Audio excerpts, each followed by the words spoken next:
Hello students, आज के session में हम 8th इलस्ट्रेशन करेंगे जिसमें Nene and Kane are partners, okay, sharing profit and losses in the ratio of 6:4।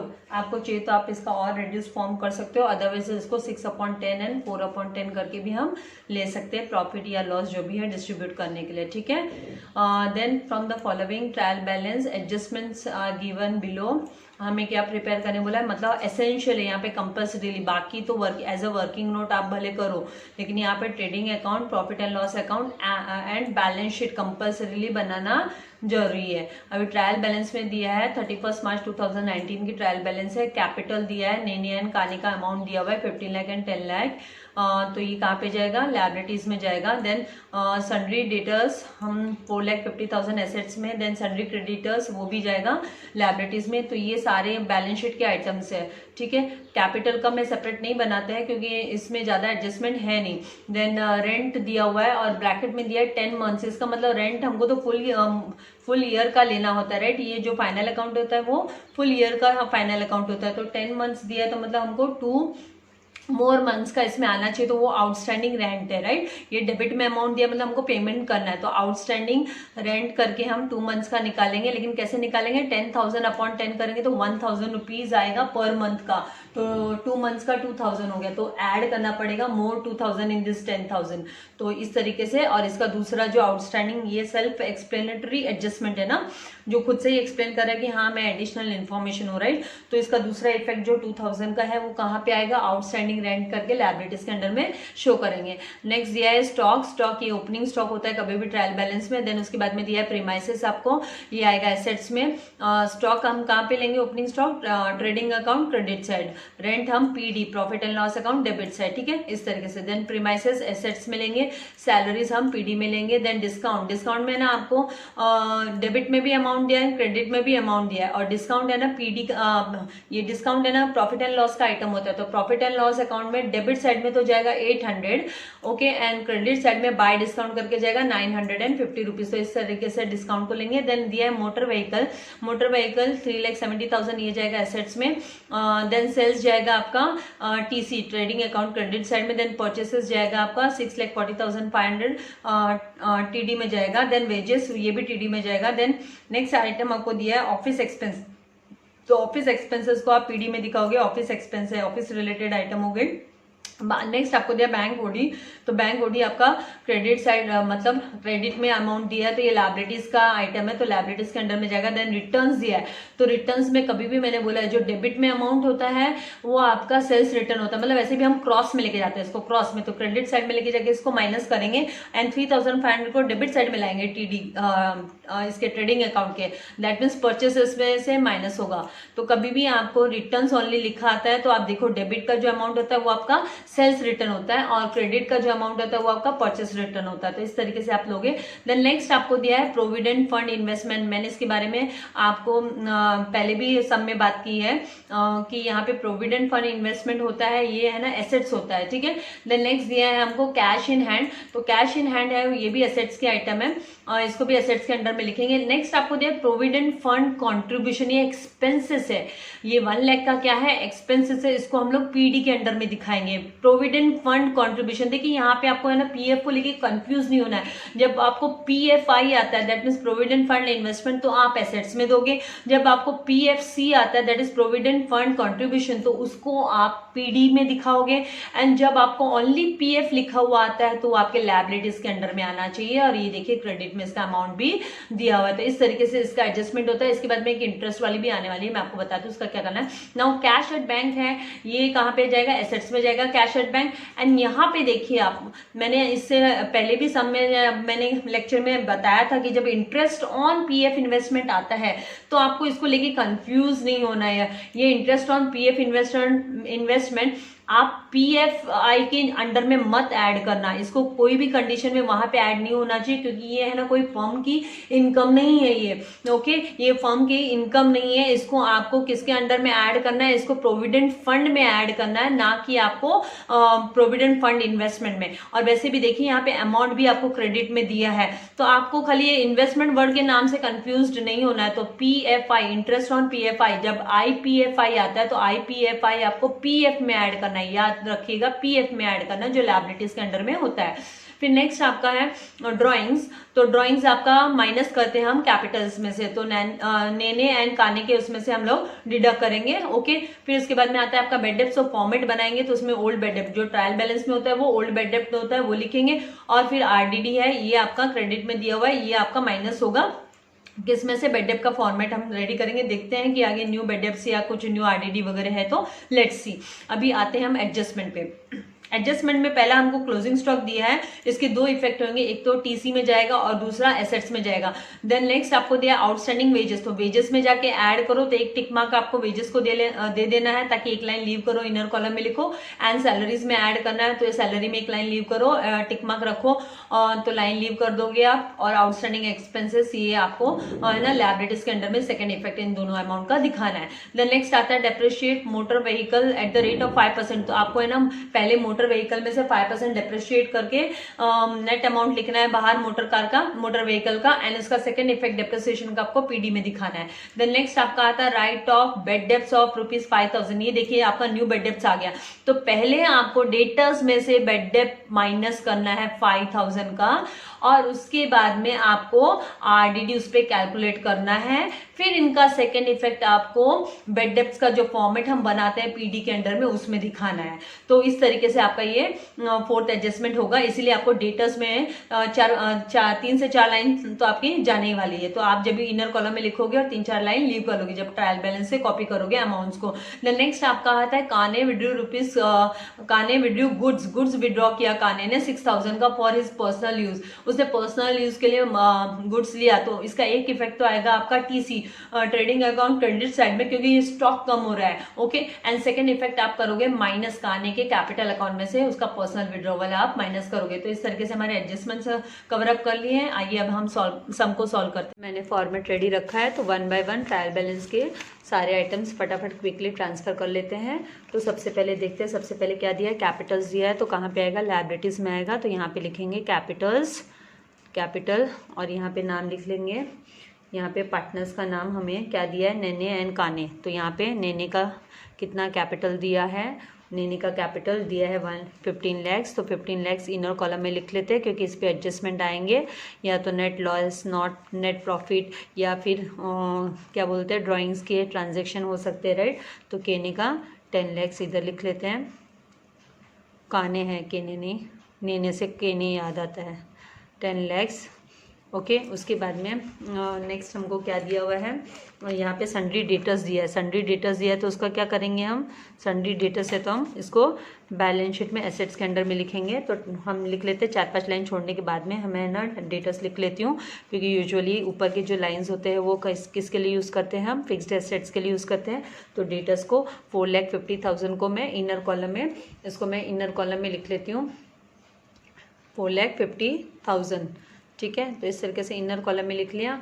उसके बाद में इसके ऊपर एडजस्टमेंट्स भी आने वाले हैं हमारे 4,50,000 बेड डेप्ट्स एंड वगैरह, तो ये 4-5 लाइन इसमें भी चली जाने वाली है हमारी। अगर आगे हम लिखेंगे तो 4-5 लाइन्स लीव करके लिखेंगे। देन सन्ड्री क्रेडिटर्स को कहाँ पे लिखेंगे, यहाँ पे 2 to 3 लाइन्स लीव करने के बाद में आप सन्ड्री क्रेडिटर्स लिख सकते हो। वहाँ पे सन्ड्री क्रेडिटर्स का अमाउंट आपको कितना दिया है, 3 लाख दिया है, राइट। तो 3 लाख को आप आउटर कॉलम में सीधा दिखा दो, बिकॉज इस पर कोई भी एडजस्टमेंट नहीं है। उसके बाद में आपको नेक्स्ट क्या दिया है, रेंट दिया है, तो रेंट को कहाँ लिखेंगे हम, प्रॉफिट एंड लॉस अकाउंट में।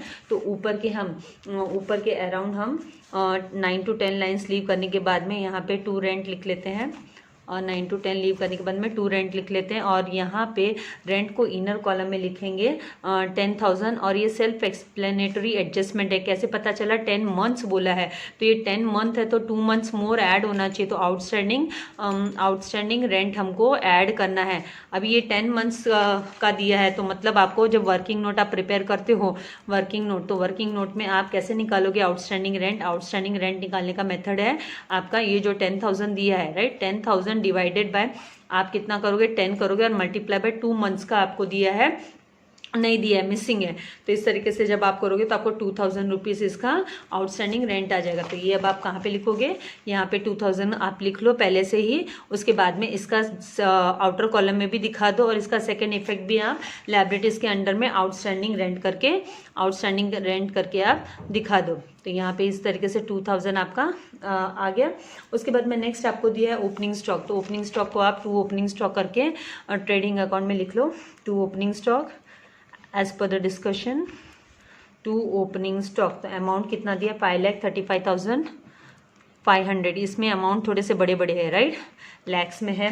देन नेक्स्ट दिया है आपको प्रीमाइसेस, तो प्रीमाइसेस को आप एसेट्स में लिखेंगे तो टॉप में लिख सकते हैं हम प्रीमाइसेस पे हमको ये कोई इफेक्ट दिया है क्या? नहीं दिया है, तो इसको हम आउटर कॉलम में, हमने क्वेश्चन रीड किया तो उस टाइम पे डेप्रिसिएशन वगैरह कुछ बात नहीं हुई है, इसलिए इसको आउटर कॉलम में 8,50,000 लिख लेते हैं। नेक्स्ट दिया है सैलरीज, तो सैलरीज आएगा कहाँ पे? प्रॉफिट एंड लॉस में सैलरीज आएगा हमारा, तो सैलरीज को हम प्रॉफिट एंड लॉस में लिखेंगे। और उस पर कोई एडजस्टमेंट दिया है क्या? यस, उस पर एडजस्टमेंट आने वाला है, इसीलिए उसके लिए एक लाइन भी हम क्या कर देंगे? लीव कर देंगे। तो 2 सैलरीज लिखेंगे, 50,000 जो दिया है वो 50,000 लिख लेते हैं इनर कॉलम में, एक लाइन लीव कर देते हैं किस पे? आने वाला है सैलरी का इफेक्ट। देन बाद में दिया है हमको डिस्काउंट का आपको डेबिट साइड भी दिया है एंड क्रेडिट साइड भी दिया है, तो 2 डिस्काउंट लिख लोगे आप। 2 डिस्काउंट कितना दिया है? डेबिट में दिया है आपको 800, तो 800 आप आउटर कॉलम में लिख लो एंड इसका सेकेंड इफेक्ट आप कहाँ पे दिखाओगे? क्रेडिट साइड में दिखाओगे बाय डिस्काउंट करके 950, तो यहाँ पे आप bye discount and outer column में 950 आप लिख सकते हो, तो यहाँ पे आप 950 लिख लोगे। उसके बाद में नेक्स्ट आपको क्या दिया है? आपको मोटर व्हीकल दिया है और मोटर व्हीकल पे आपको डेप्रिसिएशन भी बोला है, मोटर व्हीकल पे 5% डेप्रिसिएशन भी बोला है, शायद हमने रीड करने के टाइम पे ध्यान दिया था, राइट। तो हम पहले मोटर व्हीकल लिख लेते हैं, जब ये एडजस्टमेंट एंट्री आएगी तब करते हैं उसको। इनर कॉलम में हम इसको 3,70,000 को लिख लेते हैं, तो इस तरीके से ये आ गया। इसके बाद में नेक्स्ट हमारा क्या दिया है? यहाँ पे हमको सेल्स दिया है, तो सेल्स हम लिख लेंगे, सेल्स का बाय सेल्स करके लिखेंगे, इसको भी इनर कॉलम में लिख लेते हैं, इनर कॉलम में, क्योंकि इस पे भी हमको या तो एडजस्टमेंट, ये रिटर्न्स का एडजस्टमेंट है हमारे पास, तो हमको इनर कॉलम में लिखेंगे तो ज़्यादा अच्छा होगा, कैलकुलेशन करके फिर हम बाहर दिखा सकते हैं, राइट। तो ये हो गया आपका सेल्स, ठीक है। उसके बाद में नेक्स्ट आपको क्या दिया है? यहाँ पे दिया है आपको परचेसेस, तो परचेसेस को 2 परचेसेस लिख लेंगे, इसके ऊपर भी आपका एडजस्टमेंट आने वाला है जो आपका रिटर्न्स का एडजस्टमेंट है, तो आप परचेसेस करके लिखोगे, अमाउंट लिखोगे 6,40,000 का, इनर कॉलम में 6,40,500 आप लिख लोगे, ठीक है, और एक लाइन लीव कर दोगे। नेक्स्ट दिया है वेजेस, तो 2 वेजेस करके लिखोगे, वेजेस पे भी आपको आउटस्टैंडिंग है इसलिए 10,000 उसको भी दिखा दोगे और फिर बाद में उस पर जो भी एडजस्टमेंट होगा वो करेंगे हम। फिर बाद में नेक्स्ट आपको क्या दिया है? वेजेस के बाद ऑफिस एक्सपेंसेस, तो इसको कहाँ पे दिखाओगे? पीडी में दिखाओगे, तो 2 ऑफिस एक्सपेंसेस लिखोगे, 2 ऑफिस एक्सपेंसेस, इस पर कोई भी एडजस्टमेंट नहीं है तो इसको डायरेक्ट आउटर कॉलम में 20,000 आप शो कर दोगे, 20,000 ऐसे आउटर कॉलम में दिखा दोगे। उसके बाद में नेक्स्ट दिया है आपको, यहाँ पे क्वेश्चन के हिसाब से हम जा रहे हैं, बैंक ओडी दिया है तो हम बैंक ओडी को लिखेंगे, बैंक ओवरड्राफ्ट ओडी लिख सकते हो आप, /ओडी। बैंक ओडी आपको यहाँ पे कितना दिया है अमाउंट? 1,50,000, तो आप आउटर कॉलम में 1,50,000 शो कर दोगे। 1,50,000 शो करने के बाद में नेक्स्ट आपका क्या है? यहाँ पे 1,50,000। नेक्स्ट हमारा यहाँ पे क्वेश्चन में दिया रिटर्न्स, तो रिटर्न्स के बारे में मैंने बोला था जो डेबिट का अमाउंट होता है वो सेल्स के यहाँ पे जाके माइनस होता है, तो डेबिट में जो रिटर्न्स दिया है, डेबिट में रिटर्न्स का अमाउंट दिया है आपको 5,500, तो आप यहाँ से 5,500 को माइनस करोगे, राइट। फिर बाद में देखते हैं इस पर और कोई एडजस्टमेंट था क्या, अनरिकॉर्डेड सेल्स वगैरह तो नहीं है, तो इसको नहीं है इसीलिए हम इसको आउटर कॉलम में दिखा देंगे। तो यहाँ पे आपका कितना आना चाहिए? यहाँ पे 500 - 500 तो 0 हो गए, फिर 40 - 5 के तो 35, तो 35 एंड 8,35,000 आपका आना चाहिए, ठीक है। इस तरीके से इसका इफेक्ट दिखा दिया। देन इसका परचेसेस के यहाँ पे भी लेस रिटर्न्स करना है हमको। परचेसेस के यहाँ पे हमारा कितना दिया है हमको रिटर्न्स में जो क्रेडिट साइड में होता है वो परचेस रिटर्न्स का होता है। तो यहाँ पे 3500 दिया है, तो यहाँ से भी हम माइनस करेंगे तो 000 एंड यहाँ पे लिखेंगे 373 और ये 6, तो 6,37,000 आ गया। उसके बाद में नेक्स्ट आपको दिया है प्रोविडेंट फंड इन्वेस्टमेंट। मैंने पहले ही बोला था प्रोविडेंट फंड, यहाँ पे 4-5-6 लाइन छोड़ दी। प्रोविडेंट फंड इन्वेस्टमेंट हमारा इसमें एसेट्स के अंडर में आता है। फंड इन्वेस्टमेंट रिटर्न होता है ना, वो आता है क्रेडिट, इसमें क्रेडिट साइड में, लायबिलिटीज के अंडर में, मतलब provident fund investment outer column में लिख देती हूँ। इसमें इसका अमाउंट दिया है 8 लाख रुपीज़, तो ये यहाँ पे आउटर कॉलम में लिख लेते हैं। उसके बाद में नेक्स्ट आपको दिया है प्रोविडेंट फंड। तो प्रोविडेंट फंड हमने क्या कहा था कि प्रोविडेंट फंड को हम लिखते हैं लायबिलिटीज़ के अंडर में, और इसके ऊपर हमारे पास एडजस्टमेंट भी है, हमको इंटरेस्ट ऐड करना होगा इसमें। तो ये दिया 2,80,000 interest on provident fund investment जो है वो इसमें हम ऐड करने वाले थे। एक लाइन में इसके लिए लीव कर देती हूँ, ठीक है। उसके बाद में नेक्स्ट हमारे पास है कैश एट बैंक। क्या है कैश इन हैंड लिखा हमने नहीं लिखा है, कैश इन हैंड भी हमको लिखना है। कैश इन हैंड लिखेंगे, इन्वेस्टमेंट के बाद में हम लिखेंगे कैश इन हैंड, और प्रोविडेंट फंड इन्वेस्टमेंट के बाद में हम लिखेंगे कैश इन हैंड। और कैश इन हैंड कितना दिया है 40,000, वो आउटर कॉलम में दिखा देते हैं। उसके बाद हमको दिया है प्रोविडेंट फंड कंट्रीब्यूशन। तो ये कहाँ पे जाएगा आपका पीएफ इसमें पीडी में जाएगा। टू प्रोविडेंट फंड इन्वेस्टमेंट करके हम लिखेंगे पीडी में प्रोविडेंट फंड इन्वेस्टमेंट। इस तरीके से ये provident fund contribution, sorry not investment. Investment को तो हम कहाँ लिखते हैं एसेट्स के अंडर में लिखते हैं। तो ये अमाउंट हमारा जो कंट्रीब्यूशन का है, तो इसको हम कंट्रीब्यूशन करके, ये एक्सपेंसेस हो गया, क्या हो गया एक्सपेंसेस हो गया 1 लाख का, तो इसको हम यहाँ पे 1 लाख आउटर कॉलम में हम शो कर देंगे। प्रोविडेंट फंड कंट्रीब्यूशन है, ये कंट्रीब्यूट किया है पीएफ में, तो ये एक्सपेंसेस हो गया फर्म के लिए, ठीक है। फिर उसके बाद में नेक्स्ट दिया है प्रोविडेंट फंड, जो हम ऑलरेडी 2,80,000 लायबिलिटीज में देखा चुके। नेक्स्ट हमको प्रोविडेंट कैश एट बैंक दिया है, कैश इन हैंड हम लिख चुके। अभी कैश एट बैंक, इसलिए ट्रायल बैलेंस ध्यान से लिखते हुए लिखना है, जरा सा भी एरर गलती फिर गड़बड़ हो जाती है। तो 2 लाख रुपीज़ हम यहाँ पे लिख लेंगे। उसके बाद में नेक्स्ट आइटम क्या दिए, यहाँ पे हार्ड कॉपी नहीं तो मार्किंग नहीं कर सकते, अदरवाइज आप क्या छोटा सा मार्किंग कर देते हो तो वो प्रॉब्लम नहीं होती है रीडिंग में, ठीक है। फिर interest on investment PF investment यहीं पे आएगा, प्रोविडेंट फंड में हम ऐड करते हैं उसको, तो to interest on provident fund investment, ठीक है। इस तरीके से यहाँ पे आएगा ये, ना कि यहाँ पे, ना यहाँ पे नहीं आएगा ये कभी भी, ठीक है। तो यहाँ पे आप लिख दोगे और 42,000 यहाँ पे ऐड कर दोगे तो आपको कितना आ जाएगा फिर 3,22,000। ये है इसका एक ही सिंगल इफेक्ट आएगा, बिकॉज ये कहाँ पे आया आपका ट्रायल बैलेंस में आया इसीलिए। देन आपको क्या दिया है ड्राइंग्स दिया है, निका तो माइनस ड्राइंग्स कर दो आप, यहाँ से माइनस ड्राइंग्स कर दो। और इसका आउटर कॉलम में क्या दिखा, आउटर कॉलम में तो बाद में दिखाएंगे, इनर कॉलम में हम लिख लेंगे इसको 20,000 को माइनस करके, -20,000 हमको करना है, ठीक है। उसके बाद में काने के उसमें भी माइनस ड्राइंग्स करके लिखेंगे, और इसको इनर कॉलम में इसका अमाउंट 15,000 हम लिख लेंगे। फिर बाद में नेक्स्ट हमको क्या दिया है, नेक्स्ट हमको दिया है बेड डेप्स। तो बेड डेप्स का हम यहाँ पे फॉर्मेट जरा सा हमारा बना लेते हैं। तो 2 बेड डेप्स करके, 2 बेड डेप्स, ये ओल्ड है राइट, ये ओल्ड बेड डेप्स है, तो इसको हम लिख लेंगे 3,350। फिर हमारा यहाँ पे आने वाला न्यू बेड डेप्स ऐड करेंगे। फिर उसके अंदर हम क्या ऐड करेंगे, फिर नेक्स्ट उसमें हम ऐड करेंगे न्यू आरडीडी, तो यहाँ पे न्यू आरडीडी आएगा हमारा। उसके बाद में आपको माइनस करना है ओल्ड आरडीडी, तो इस तरीके से आपका इसका इफेक्ट दिखाई देना चाहिए, ठीक है।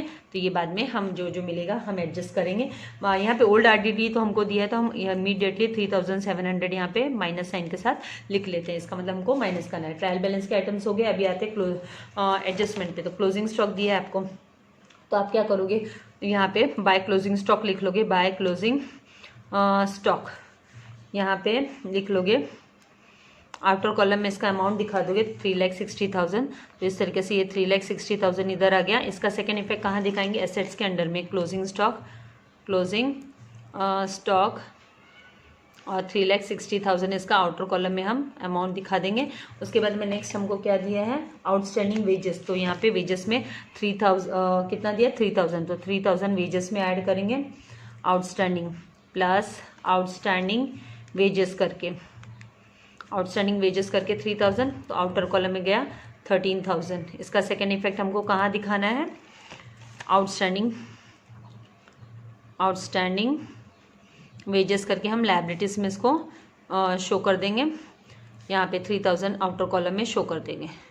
फिर नेक्स्ट आपको क्या दिया है, सैलरीज में भी आउटस्टैंडिंग, तो plus outstanding salary, OS salaries लिख सकती हूँ मैं। आउटस्टैंडिंग सैलरीज यहाँ पे कितना दिया है, सैलरीज का 2,000 दिया है, आउटर कॉलम में 52,000 शो कर देती हूँ मैं। तो यहाँ पे हो गया 52,000। यहाँ पे आप आके आउटस्टैंडिंग लायबिलिटीज के अंडर में तुरंत इमीडिएटली सैलरीज का भी इफेक्ट दिखा दो। तो यहाँ पे हो गया आपका 2,000, यहाँ पे हो गया, ठीक है। उसके बाद में नेक्स्ट आपको क्या दिया, depreciate motor vehicle at the rate of 5%। तो मोटर व्हीकल पे आपको माइनस करना है, माइनस डेप्रिसिएशन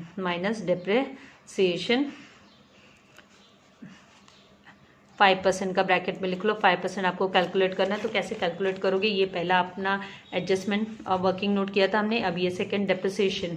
तो डेप्रिसिएशन इज इक्वल्स टू आपको 3,70,000 पे कितना परसेंट कैलकुलेट करना है, 5% का। 5/100 कर देंगे, 0 0 कैंसिल हो गए।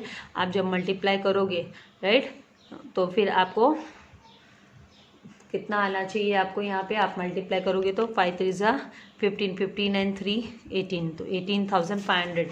18,500 को यहाँ पे आप 18,500 को यहाँ पे माइनस करोगे, 18,500, ठीक है। फिर उसका आपका अमाउंट कितना दिखाओगे, 3,51,000 माइनस करने पे 3,51,500 आपको आना चाहिए। तो इस तरीके से आपका आ जाएगा। इसका सेकेंड इफेक्ट डेप्रिसिएशन का, यहाँ पे to depreciation on motor, okay, लिख लोगे। आउटर कॉलम में दिखा दो, क्योंकि यहाँ पे मुझे ऐसे लग रहा है कि लाइंस हो सकता है कि कम पड़े, इसलिए मैं इसको सेपरेटली दिखा देती हूँ। अगर मैंने कंबाइन किया होता अमाउंट तो मुझे 3 लाइन्स एटलीस्ट लगती थी, ठीक है, अदर उस पर भी माइनस करने के लिए। फिर आपको नेक्स्ट क्या दिया, right of bed debts. Bed debts को राइट ऑफ करने के लिए बोला है, तो बेड डेब्ट्स कितना राइट ऑफ करने के लिए बोला है वो हम देखेंगे। यहाँ पे 5,000 का बेड डेब्ट्स, तो पहले हम क्या करेंगे, डेटर्स में से माइनस बेड डेब्ट्स, क्योंकि यहाँ पे कोई अनरिकॉर्डेड सेल्स वगैरह की बात तो है नहीं, राइट, ना बिल्स रिसीवेबल डिसऑनर की बात है। तो हम इधर क्या लिख लेंगे, लेस बेड डेब्ट्स। ये क्या है, ब्रैकेट में लिख सकते हो आप, न्यू, ठीक है, न्यू। तो यहाँ पे आप कितना लिखोगे, इसका 5,000 दिया है तो आप 5,000 इधर माइनस करोगे, तो यहाँ पे कितना आ जाएगा, 4,45,000। अब इसके ऊपर आपको कितना कैलकुलेट करना है, RDD, वो भी आप या बेड डेब्ट को पहले तुरंत इधर लिख लो। तो बेड डेब्ट्स आपका इधर कितना, आप 5,000 न्यू बेड डेब्ट्स इधर भी मेंशन कर लो, बेड डेब्ट्स के फॉर्मेट की इधर, ठीक है। फिर उसके बाद में आप न्यू RDD 5% कैलकुलेट करोगे। तो यहाँ पे आपका एडजस्टमेंट मतलब वर्किंग नोट हम कर लेते हैं। तो 4,45,000 पे आप जब भी कितना 5% का आप जब कैलकुलेट करते हो, ठीक है, तो ये 0 0 तो कैंसिल हो जाते हैं। अभी ये 0 एज इट इज़ लिख लो।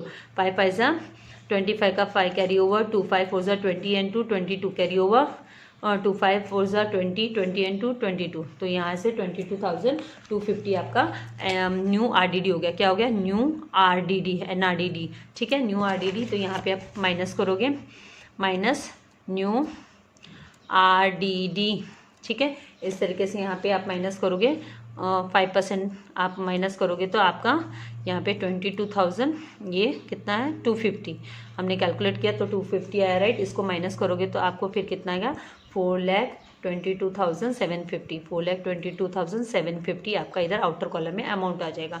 तो ये जो ये वाला 22,250 आप कहाँ लिखोगे, यहाँ पे। तो यहाँ पे 22,250 लिख लोगे। इन सबको सम अप करने के बाद में जब आप माइनस 3,700 करोगे तो आपको आएगा 26,900। तो इस तरीके से इसको भी लिख लोगे। फिर नेक्स्ट आपको क्या दिया है, काने ने विड्रॉ किया गुड्स, तो वापस से काने का सेकंड विड्रॉवल है। देखो पहले भी उसने ना ड्राइंग्स लिया हुआ है और अभी उसने गुड्स विड्रॉ किया है, तो हम लोग यहाँ पे माइनस गुड्स विड्रॉन करके लिख लेते हैं। माइनस गुड्स विड्रॉन कितने अमाउंट का, कितने वर्थ का उसने गुड्स विड्रॉ किया, तो 6,000 का उसने, यहाँ पे ये भी माइनस है और ये भी माइनस है, तो माइनस 6,000 उसका करना है। और यहाँ पे हम स्टॉक के यहाँ पे ट्रेडिंग अकाउंट में मतलब बाय गुड्स विथड्रॉन बाय काने लिख लेते हैं, ठीक है। तो काने ने कितना 6000 का विड्रॉवल किया, तो यहाँ पे 6000 मेंशन कर लेंगे। तो इस तरीके से हमारे सारे एडजस्टमेंट्स जो है हमने कर लिए हैं। यहाँ पे सब ट्रांसफ़र एंट्रीज भी कर लिया। अभी हम करते हैं टोटलिंग। तो सबसे पहले ट्रेडिंग अकाउंट को क्लोज किया जाता है फाइनल अकाउंट में। तो इसको हम जब क्लोज करेंगे तो हम देखेंगे कि हमको कौन सा साइड हमको ज़्यादा दिखाई देगा। अगर आप टोटल करते हो तो फिर आप अगर टोटल करते हो आपको यहाँ पे ज़्यादा अमाउंट दिखता है, तो पहले यहाँ पे पेंसिल से ज़रा टोटल करके देख लो। तो आपको इधर 11,85,500 आना चाहिए।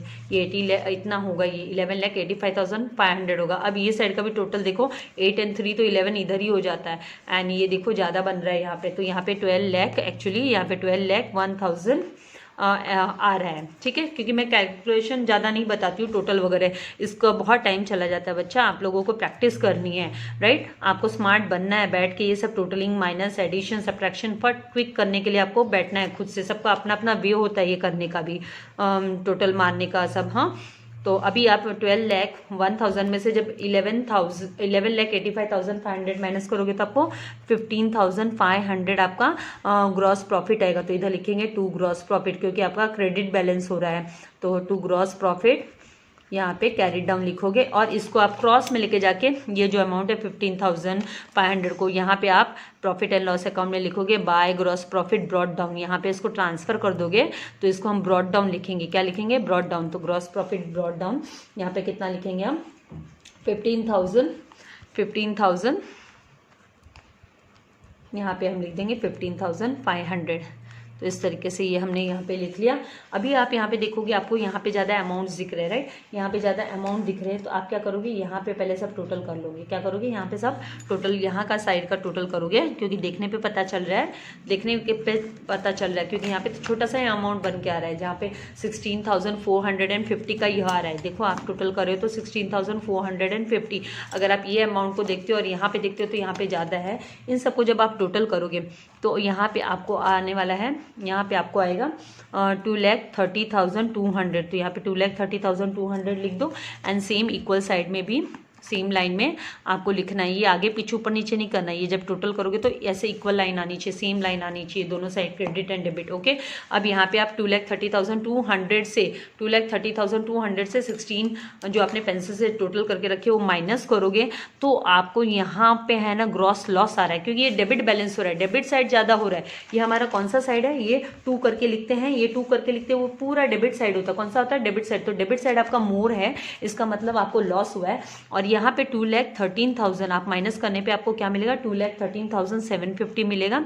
और इन दोनों का जो रेशियो है वो हमको कैपिटल रेशियो निकालने बोला था, राइट। हमको क्या बोला था? कैपिटल रेशियो नहीं, यहाँ पे कैपिटल नहीं, सॉरी, 6:4 का रेशियो दिया हुआ है। तो आप 6:4 के रेशियो में अगर इसको डिवाइड करते हो, आपका फोर्थ, अगर आप 2,13,750 मल्टीप्लाई बाय 6/10, ठीक है, इज इक्वल्स टू, तो ये आप 0 और ये 0 कैंसिल करते हो तो इसको मल्टीप्लाई करने पे आपको 1,28,250 करना है। मैं मल्टीप्लिकेशन नहीं सिखा रही हूँ, अभी आप प्रैक्टिस करो। तो 1,28,250 एक जन का हो गया। तो अभी आप यहाँ पे क्या लिखोगे?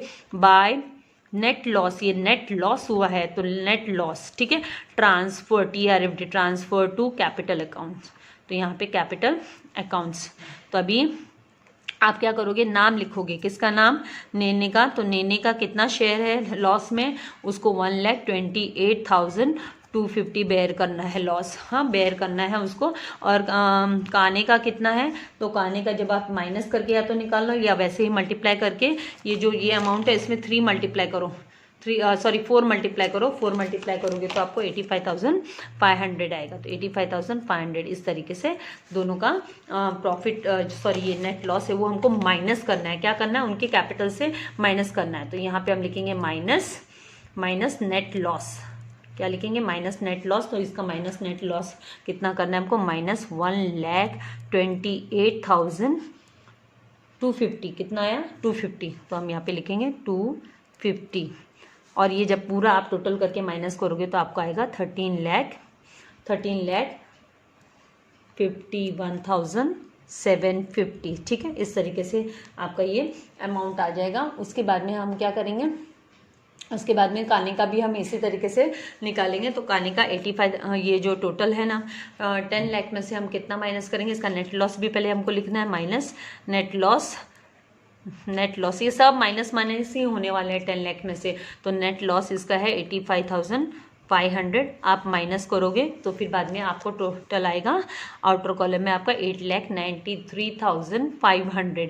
इस तरीके से आने के बाद में आपने सब देखो कि आउटर में डाल दिए ना, उसके बाद में आप देखो आपका ये टैली होता है क्या बैलेंस शीट। तो जब आप देखोगे दोनों भी साइड के अमाउंट को टोटल करोगे, टोटल करने का काम खाली आप पे छोड़ रही हूँ, फटाफट कर करके दे रही हूँ, राइट। अगर फिर भी डाउट हो कि नहीं मीन्स आप थोड़ा सा इसके बारे में समझाओ, मैं फिर से बोल रही हूँ, रिपीट कर रही हूँ, आप मुझे कमेंट बॉक्स में जाके लिख सकते हो और फिर मैं आपका स्पेशल सेशन ले लूँगी इसको लेके कि कैसे आपको टोटलिंग प्रैक्टिस करनी है, ठीक है।